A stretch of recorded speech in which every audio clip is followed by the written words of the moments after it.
Assalamualaikum warahmatullahi wabarakatuh. Perkenalkan, nama saya Simon Martua Sinangga dengan NIM 122241014 dari kelompok 4 kelas 10 untuk mata kuliah TTKI, yang pada hari ini akan mempresentasikan makalah kami yang berjudul Analisis Pengaruh Penggunaan Auto Centralizer terhadap kinerja dan efisiensi operasi pompa anggo. Kita mulai dari konteksnya. Pompa anggo adalah teknologi yang sangat fundamental. Metode ini sangat dominan, digunakan pada lebih dari 70% sumur minyak, khususnya untuk laju produksi rendah hingga menengah. Di dalam sistem ini, ada komponen kunci bernama centralizer yang berfungsi menjaga stabilitas batang pompa. Namun, centralizer konvensional yang umum digunakan saat ini bersifat pasif dan menimbulkan kendala yang serius. Ia sering menyebabkan keausan eksentrik pada batang, memicu vibrasi yang mempercepat keausan material, dan pada akhirnya berujung pada biaya operasional yang tinggi akibat perawatan yang sering. Untuk menjawab tantangan ini, penelitian kami mengajukan sebuah solusi, konsep auto centralizer. Ini adalah sebuah inovasi adaptif yang dirancang untuk dapat menyesuaikan gayanya secara otomatis dengan kondisi dinamis di dalam sumur. Berdasarkan hal ini, kami merumuskan 4 tujuan penelitian. Pertama, menjelaskan fungsi dan potensi auto centralizer. Yang kedua, mengevaluasi pengaruhnya terhadap aspek mekanik seperti torsi dan keausan. Dan yang ketiga, mengukur perbedaan efisiensi operasionalnya melalui simulasi. Dan yang terakhir, mengidentifikasi faktor-faktor kunci yang memengaruhi kinerjanya. Jadi, bagaimana cara kerjanya? Prinsipnya adalah menghasilkan gaya radial yang cerdas dan adaptif untuk menjaga jarak optimal antara rod dan tubing, sekaligus meminimalkan friksi. Secara umum, konsep ini terbagi menjadi 3 tipe utama. Yang pertama, tipe mekanis reaktif, yang menggunakan pegas untuk memberikan gaya reaksi saat terjadi kontak.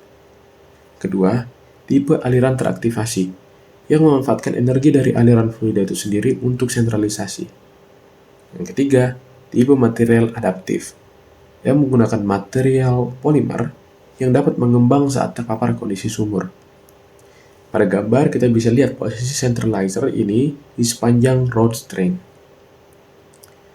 Untuk memahami nilai tambahnya, mari kita bandingkan secara langsung. Dari segi adaptabilitas, centralizer pasif memiliki gaya yang tetap sehingga kinerjanya menurun pada sumur dengan geometri yang bervariasi. Sebaliknya, auto centralizer dirancang untuk beradaptasi sehingga kinerjanya jauh lebih konsisten. Perbedaan ini menjadi semakin signifikan pada sumur miring atau yang horizontal. Di kondisi ini, gaya gravitasi akan selalu menekan rod ke sisi bawah jika hanya menggunakan centralizer pasif. Namun, auto centralizer mampu menghasilkan gaya reaksi yang lebih besar untuk secara aktif melawan gravitasi, sehingga mengurangi efek drag dan buckling. Terakhir, dalam hal pengurangan keausan, centralizer pasif memberikan stand-off yang mungkin tidak ideal. Sementara itu, auto centralizer mampu menjaga rod lebih dinamis di tengah dan lebih efektif dalam meminimalkan laju keausan pada komponen. Lalu, bagaimana kami membuktikan ini? Kami menggunakan pendekatan kuantitatif melalui simulasi machine learning. Prosesnya terdiri dari 3 tahap. Yang pertama, kami membuat dataset sintetis sebanyak 5.000 baris data untuk mempresentasikan berbagai skenario operasi yang realistis. Yang kedua, kami melatih beberapa model machine learning, seperti random forest, untuk memprediksi variabel kinerja utama, yaitu efisiensi, laju korosi, dan umur pakai.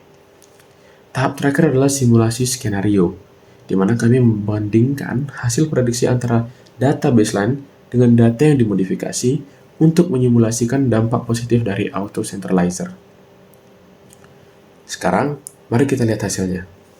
Grafik ini menampilkan perbandingan distribusi efisiensi sistem. Garis merah yang mewakili skenario dengan auto centralizer menunjukkan pergeseran yang jelas ke kanan, menandakan tren peningkatan efisiensi secara umum. Analisis kami mengkonfirmasi bahwa rentang efisiensi tertinggi antara 75 hingga 85% secara konsisten ditemukan pada sumur dengan deviasi yang lebih rendah.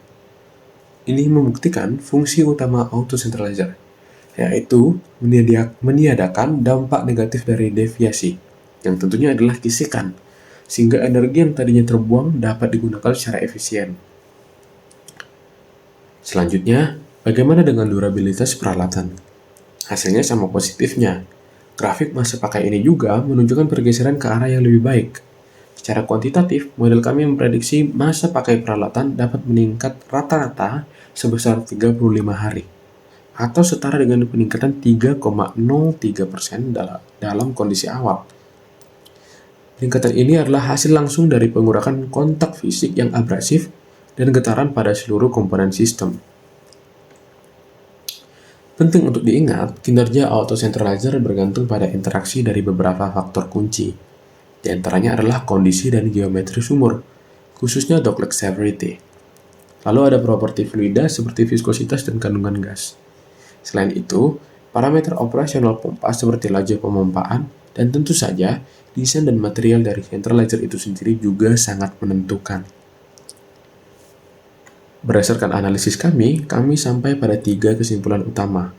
Yang pertama, auto centralizer adalah solusi adaptif yang terbukti unggul, karena mampu menyesuaikan diri dengan dinamika sumur untuk meminimalkan gesekan. Kedua, penggunaannya secara langsung mengurangi beban operasional dan laju keausan, dengan menurunkan torsi dan menekan ketegangan siklik pada komponen. Dan yang ketiga, simulasi kami menunjukkan adanya peningkatan kinerja yang nyata, baik pada efisiensi sistem maupun umur pakai peralatan, yang menjadikannya sebagai solusi teknis yang sangat menjanjikan untuk industri. Untuk pengembangan ke depan, kami memberikan 3 rekomendasi. Yang pertama, melakukan validasi hasil dengan data real dari lapangan. Kedua, mengintegrasikan auto centralizer dengan teknologi sensor untuk pemantauan real time. Dan yang ketiga, melakukan uji coba fisik tambahan untuk mengumpulkan bukti yang lebih kuat dan memastikan keandalan sistem. Demikian presentasi dari saya. Terima kasih atas perhatiannya.